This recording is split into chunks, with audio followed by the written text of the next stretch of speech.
Hello everyone, welcome back to my channel Nandini's English Class where you can learn English very easily in Bengali. আমি নন্দিনী। আজকে আমি তোমাদের একটা paragraph করাবো। প্যারাগ্রাফটা তোমাদের 5 থেকে 10 অবধি পরীক্ষাতে প্রায় এসে থাকে। তো প্যারাগ্রাফটা হচ্ছে duty of a student. Duty of a student. Student life is the seed time of life. Seed time বলতে একটা বীজ থেকে যখন গাছটা হয়, মানে গাছ যখন হয় তখন বীজটা লাগাতে হয় আমাদেরকে। বীজটা লাগালেই তারপরেই গাছটা চারা গাছটা ওঠে। তো স্টুডেন্ট লাইফটা হচ্ছে জীবনের বীজ, মানে গাছের যেরকম বীজ থেকে যে গাছটা ধীরে ধীরে বড় হয়ে ওঠে, জীবনের সিড টাইমটা বলতেও স্টুডেন্ট লাইফটাকেই বলা হয়। It is free from worries and anxiety. এটি হচ্ছে ভয়, মানে এই সময়টা ভয় এবং দুশ্চিন্তা থেকে পুরোপুরি মুক্ত থাকে। But it has its own duties and responsibility. কিন্তু স্টুডেন্ট লাইফেরও একটা ডিউটি আছে, রেসপন্সিবিলিটি আছে, দায়িত্ববোধ আছে। কি? The primary duty of a student is to study. প্রথম ডিউটিটা যেটা হয় যে একজন স্টুডেন্টের, স্টাডি করাটা, পড়াশোনা করাটাই প্রথম duty. And thereby to acquire knowledge, যার ফলে জ্ঞান অর্জন করা যায়।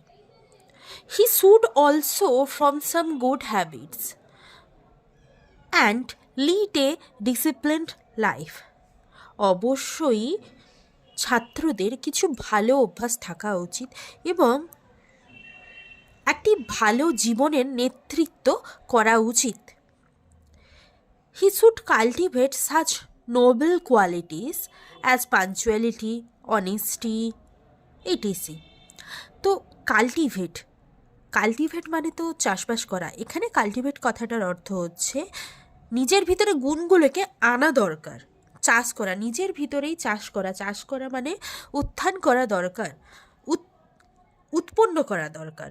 He should cultivate such Nobel qualities as punctuality, honesty, etc. He has duties to his parents. এবং তার পিতামাতার জন্য তার ডিউটিটা পালন করা উচিত। কি? He should love and obey them. একজন স্টুডেন্টের উচিত মা বাবাকে ভালোবাসা এবং তাদেরকে মান্য করা, তাদের সব কথা মেনে চলা।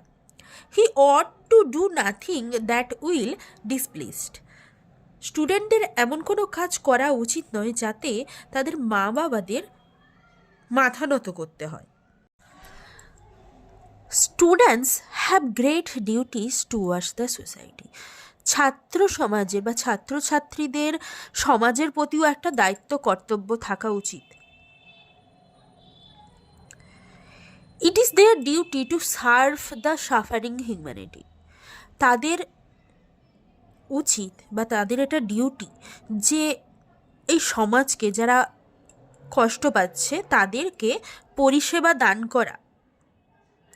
এই সমাজে যারা অনেক গরিব দুঃখী থাকে তাদেরকে পরিষেবা দান করা। In their spare of time, এবং তাদের অফ টাইমে যখন তারা সময় পাবে, they should go to remote villages and teach the illiterate villagers. তাদের কি উচিত? দূরবর্তী গ্রামগুলোতে যেখানে প্রায় নিরক্ষর মানুষরাই বসবাস করে, তাদেরকে কিছু শেখানো দরকার, শেখানো উচিত। কি? Villagers the rule of health, স্বাস্থ্য সম্পর্কে জ্ঞান, স্যানিটাইজেশন, পরিষ্কার পরিচ্ছন্নতা, অ্যান্ড মডার্ন সায়েন্স মেথডস যেগুলো হয় অফ কাল্টিভেশন। যারা গ্রামে থাকে তারা তো বেশি চাষবাস করে, তাহলে তাদেরকে এইসব বিষয় সম্পর্কে একটু সচেতন করা দরকার ছাত্র সমাজের। In time of emergency such flood, famine, they can take active part in bringing to sufferers. মানে হচ্ছে যখন কোনো প্রয়োজনীয় সময়গুলি, যেমন হচ্ছে তোমাদের দুর্ভিক্ষ, ফেমিন মানে হচ্ছে দুর্ভিক্ষ, আর ফেমাইন কথার অর্থ হচ্ছে দুর্ভিক্ষ, অ্যান্ড ফ্লুড বন্যা, দুর্ভিক্ষ, এগুলো সময়ে ছাত্রছাত্রীদের বা স্টুডেন্টদের কি দরকার, যারা সাফারিং করছে তাদেরকে উদ্ধার করাও স্টুডেন্টদের একটা দায়িত্ব। Student are the future citizens of country. এই ছাত্রছাত্রীরাই হচ্ছে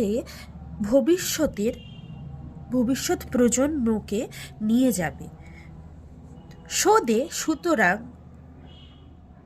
they should shape their life in such a way as to prove the pride and glory to their country।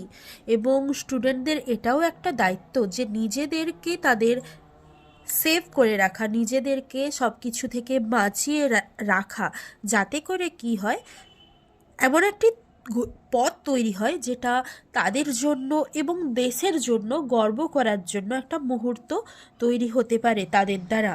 তো স্টুডেন্টদের এইসব করা উচিত। তো এই গেল তোমাদের আজকে ডিউটি অফ এ স্টুডেন্ট প্যারাগ্রাফটি। তো আজকের ক্লাসটা এইটুকুই। পরবর্তী ক্লাসে নতুন কোনো ভিডিওর সঙ্গে আবার দেখা হবে। আজকে আমার চ্যানেলে যারা নতুন ভিজিট করেছো তাদেরকে রিকোয়েস্ট, আমার চ্যানেলটি সাবস্ক্রাইব করে নিও এবং পাশে থাকা বেল আইকনটি অবশ্যই ট্যাপ করে অল অপশানটি ক্লিক করে দিও, যাতে পরবর্তী ভিডিওর নোটিফিকেশান সহজেই তোমাদের কাছে পৌঁছে যায়। থ্যাংক ইউ অল এতক্ষণ আমার পাশে থাকার জন্য।